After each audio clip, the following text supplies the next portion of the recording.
맨유가 드디어 아모린 감독 체제에서도 불안했던 시기를 견뎌내고 다시금 분위기 반전에 성공을 했는데 맨체스터 더비 승리 이후에 토트넘, 본머스, 울버햄튼, 뉴캐슬 4연패를 기록했고요. 그 다음에 리버풀과 아스날을 만났기 때문에 아무래도 비관적인 반응들이 많았어요. 그런데 리버풀전 무승부, 아스날전도 한 명이 없는 상태에서 120분을 견뎌내고 승부차기 승리를 거뒀죠. 그리고 사우스햄튼전까지 승리를 하면서 맨유가 아모린 감독 체제에서 분위기 반전에 다시금 성공을 했습니다. 그리고 이 과정에서 아모린 감독이 본인의 전술을 너무 끝까지 고집하지 않고 어느 정도 타협을 하면서 그리고 여러 가지 전술적인 측면들을 경기 내에서 계속 바꾸면서 좋은 방향을 찾아 나간다는 것이 기본적으로는 아주 훌륭하거든요. 예를 들어서 아스날전 같은 경우에는 아스날전에서 달로가 60분의 퇴장을 당하면서 굉장히 어려운 상태가 됐어요. 그리고 아스날이 경기를 지배하는 상황에서 맨유가 90분 내내 그리고 연장전 120분까지 버텨야 되는 상황이었죠. 그런데 여기서 일단은 달로가 퇴장을 당하니까 곧바로 마즈라위를 왼쪽으로 보내고요. 가르나초를 오른쪽으로 내려서 5명의 수비 라인을 만듭니다. 그리고 여기에 더해서 우가르테, 마이누, 브루 판데스도 내려버려서 3미드를 만들어요. 그 다음에 호일룬을 최전방 공격수 자리에 배치를 했죠. 이렇게 5-3-1 전형을 만들면서 일단은 아스날의 공격을 최대한 막아보려는 이러한 시도를 했고요. 그리고 저 5-3-1 전형 자체가 지난 리버풀전부터 어느 정도 수비 조직력이 갖춰진 상태로 경기를 하기 시작했거든요. 그 전에 4연패를 할 때는 조금은 아모린 감독이 무모하게 압박을 하다가 수비가 무너지는 경우가 있었죠. 그런데 아모린 감독이 수비를 일단 잘 조직해 나오면서 수비적으로 단단함을 가지고 있었고, 그리고 경기 막판에 어떤 변화를 가져가냐면 가르나초 대신에 디알로를 투입을 합니다.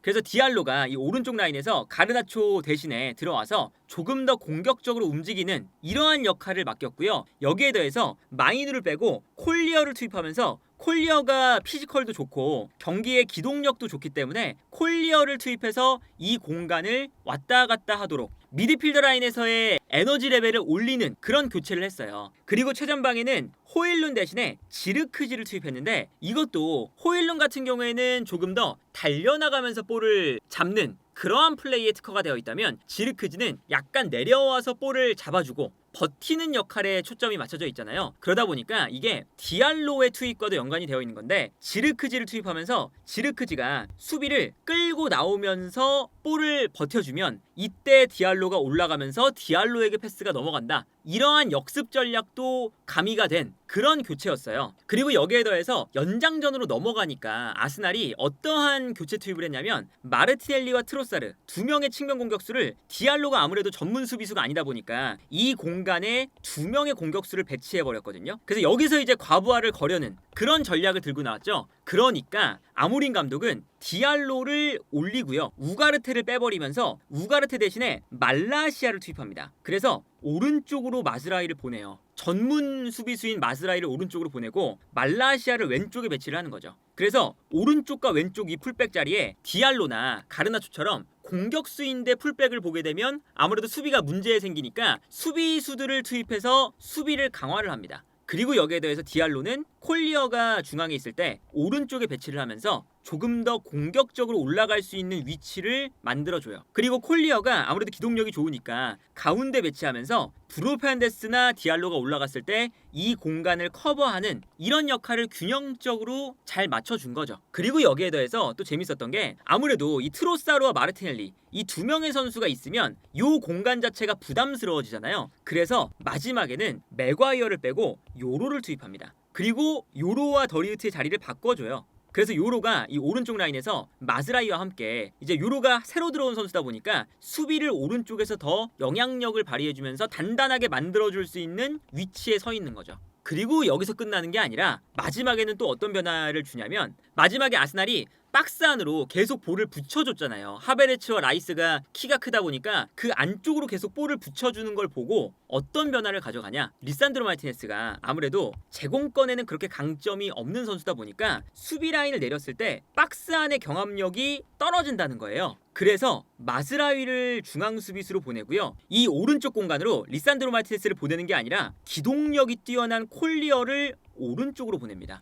그러니까 디알로를 오른쪽으로 보내면 아까 이제 전술 변화를 한 게 물거품이 되니까 콜리어가 기동력이 좋은 만큼 오른쪽에서 측면 수비수를 봐요. 그리고 마즈라이를 중앙으로 두면서 마즈라이가 측면 수비를 하기에는 좀 지쳐 있고 여기에 더해서 리산드로 마티네스가 키가 안 되니까 마즈라이를 넣어서 조금 더 제공권도 높이는, 그리고 콜리어를 측면에 배치하면서 지쳐있는 마즈라이 대신에 측면 공간을 커버하는 이러한 형식으로 수비를 구성을 하는 거죠. 그리고 여기에 더해서 리산드로 마티네스가 이렇게 구성이 돼 있을 때 수비형 미드필더로 뛰는 게 아니라 지르크지를 내려버리고요, 리산드로 마티네스를 올려버립니다. 이 선택은 브루노 페르난데스, 디알로, 지르크지가 수비 라인업을 보호할 때 리산드로 마티네스가 아무래도 달려드는 수비를 잘하니까, 그리고 워낙에 이 선수가 기본적으로는 수비수니까 요 앞공간을 돌아다니면서 아스날이 안쪽으로 패스를 보내줄 때 방해를 하는 역할로 리산드로 마티네스를 기용해요. 그러니까 리산드로 마티네스가 제공권이 안 되는 대신에 저렇게 열심히 움직이면서 상대를 방해하는 이런 플레이를 잘하니까 딱 그 역할을 맡긴 거거든요.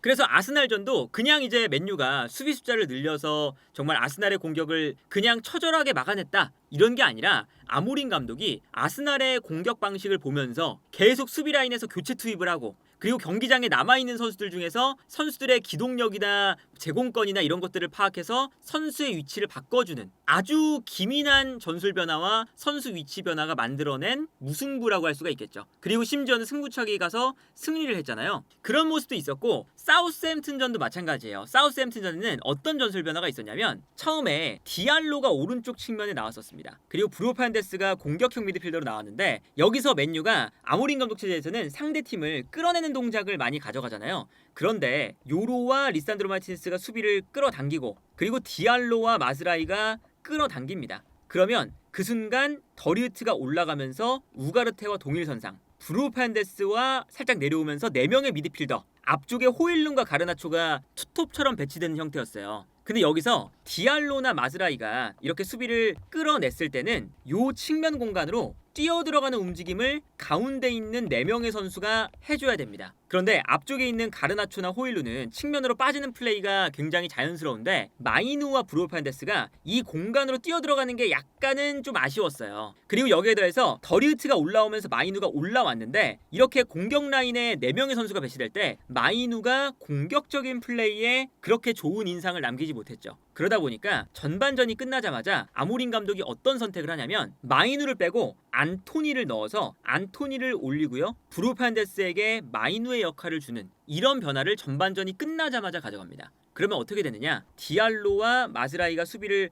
끌어내고 이때 요로와 리산드로 마티네스도 수비를 끌어내는 이런 동작을 가져가는 순간 자연스럽게 브루노 페르난데스가 중앙 미드필더의 위치를 하게 되고요, 더리우트가 올라오면 브루노 페르난데스가 올라가서 공격적인 역할을 수행을 하는 거예요. 그리고 브루노 페르난데스가 아무래도 패스를 뿌려주는 이러한 역할에는 마이누보다 훨씬 더 앞서 있는 선수다 보니까 브루노 페르난데스가 중앙에 있다가 올라가면서 공격적인 롤을 수행하는 좋은 전술 변화였고, 여기에 더해서 안토니가 기본적으로 이렇게 내려왔을 때도 디알로가 수비를 끌어냈을 때 브루노 페르난데스보다 이 공간으로 뛰어들어가는 움직임이 굉장히 자연스럽게 나올 수가 있는 선수죠. 그러다 보니까 오른쪽에서는 안토니, 왼쪽에서는 가르나초가 뛰어들어가게끔 만들면서 측면 공간에 대한 공략을 중원에 마이누나 브루노 페르난데스가 배치가 될 때보다 훨씬 더 이렇게 3톱처럼 움직이니까 더 측면 공간을 효과적으로 공략을 하기 시작합니다. 그리고 여기에 더해서 공격을 할 때는 어쨌든 앞쪽에 있는 디알로나 마즈라위가 함께 올라오게 되고요, 브루노 페르난데스도 더리우트가 올라오니까 한 칸 올라가게 되잖아요. 그럼 이렇게 5명의 선수가 배치가 돼요. 그리고 이때 사실상 브루노 페르난데스를 중심으로 앞쪽에 5명의 선수가 이렇게 달려나가는 이런 형태거든요. 근데 이것을 더 잘 이루어지게 만들기 위해서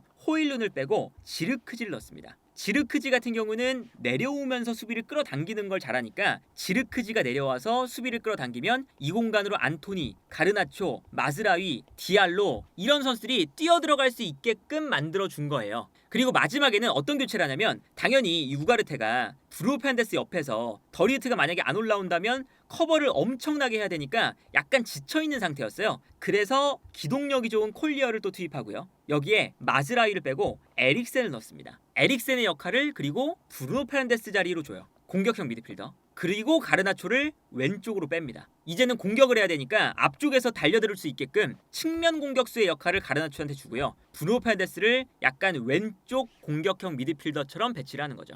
이렇게 되면 에릭센이 살짝 오른쪽으로 빠지면서 오른쪽 하프 스페이스에서 디알로나 안토니에게 패스를 줄 수 있고, 브루노 페르난데스는 왼쪽 하프 스페이스에서 지르크지나 가르나초에게 패스를 줄 수 있는 이런 형태가 되기도 하고, 브루노 페르난데스까지 뛰어들어가면 에릭센이 중앙에서 패스를 공급하는 역할을 맡는 거거든요. 근데 에릭센이 기동력이 떨어져 있지만 선발이 아니라 마지막에 이렇게 짧은 시간에 나오면 본인의 킥을 활용해서 찔러주는 패스가 한두 번 나올 수가 있잖아요. 그거를 노린 거죠. 그리고 그게 완벽하게 통하면서 득점 장면이 나옵니다. 이 장면을 보면 왼쪽에 가르나초, 중앙에 브루노 페르난데스, 지르크지, 안토니, 디알로 5명의 선수가 뛰어나가고 있어요. 그리고 공격형 미드필더 자리에 에릭센이 있죠. 그래서 이 장면에서 다른 각도로 보면 디알로가 볼을 가지고 들어오다가 에릭센에게 패스를 합니다. 그리고 디알로가 공간으로 뛰어들어가거든요. 근데 뛰어들어갈 때 이때도 안토니가 내려오면서 수비를 끌어당기고 지르크지가 내려오면서 수비를 끌어당겨요. 그 공간으로 디알로가 뛰어갑니다. 그리고 이때 에릭센이 볼을 받으면 이 모습을 보고 있기 때문에 뛰어들어가는 디알로에게 정확한 패스를 받아서 넘겨줄 수 있는 이 능력을 갖추고 있었죠.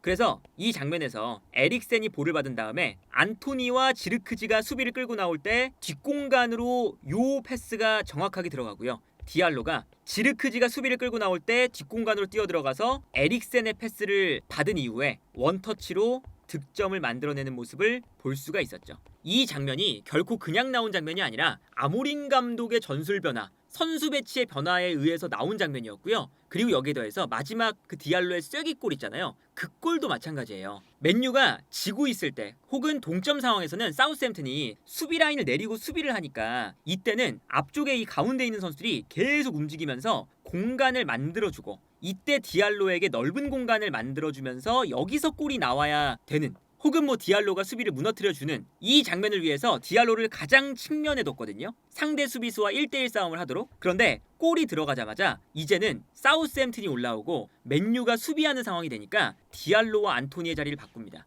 그래서 수비로 내려가서 안토니가 5백을 만들고요. 브루노 페르난데스도 아예 내려가 버려요. 그리고 디알로를 살짝 위쪽에 두면서 디알로가 상대 수비가 올라왔을 때 공격을 할 수 있게끔 앞쪽에 이제는 배치를 하기 시작합니다. 요 변화가 골이 들어가자마자 나왔거든요. 그리고 곧바로 디알로의 득점이 또 나오죠. 디알로가 가르나초와 함께 3톱을 만들면서 이제 안토니가 오른쪽으로 떠나고 디알로가 가운데로 들어와서 공격적인 위치에 서 있고요. 여기서 디알로가 압박을 워낙에 잘하다 보니까 수비수에게 볼이 갈 때 디알로가 빠르게 달려들면서 수비수의 볼을 빼앗는 데 성공합니다. 그리고 볼을 빼앗아서 여기서 디알로가 득점을 하는 데 성공을 하죠. 아모린 감독의 또 전술 변화가 통했던 장면이었어요. 그러니까 이런 것들을 보면 확실히 이 선수들이 아모린 감독의 이 지도 능력을 믿을 수밖에 없는 그런 교체들이 이루어지고 있고, 그러다 보니까 자연스럽게 아모린 감독의 전술 철학, 이런 것들에 대한 선수들의 자신감도 늘어날 수밖에 없고요. 전체적으로 감독이 팀을 잘 이끌어가고 있다는 것이 점점 더 증명이 되기 시작하니까 팀의 내외부적으로도 더 안정적인 모습들을 보여줄 수 있는, 그리고 사실 최근에 맨유가 득점하는 장면들을 보면 아모린 감독이 좋아하는 득점 패턴으로 득점이 나와요. 수비를 끌어내고 끌어냈을 때 그 공간으로 뛰어들어가면서 득점을 하는 이런 장면들 위주로 또 나오니까 아모린 감독의 이야기를 들으면, 아모린 감독을 따라가면 어쨌든 맨유가 좋은 방향으로 발전할 수 있다, 이런 자신감들이 점점 더 붙고 있는 맨유가 아닐까 싶고요. 맨유가 아모린 감독을 중심으로 점점 더 발전된 모습을 보여주고 있으니까 분위기 반전에 분명히 성공을 하고 있는 것 같다.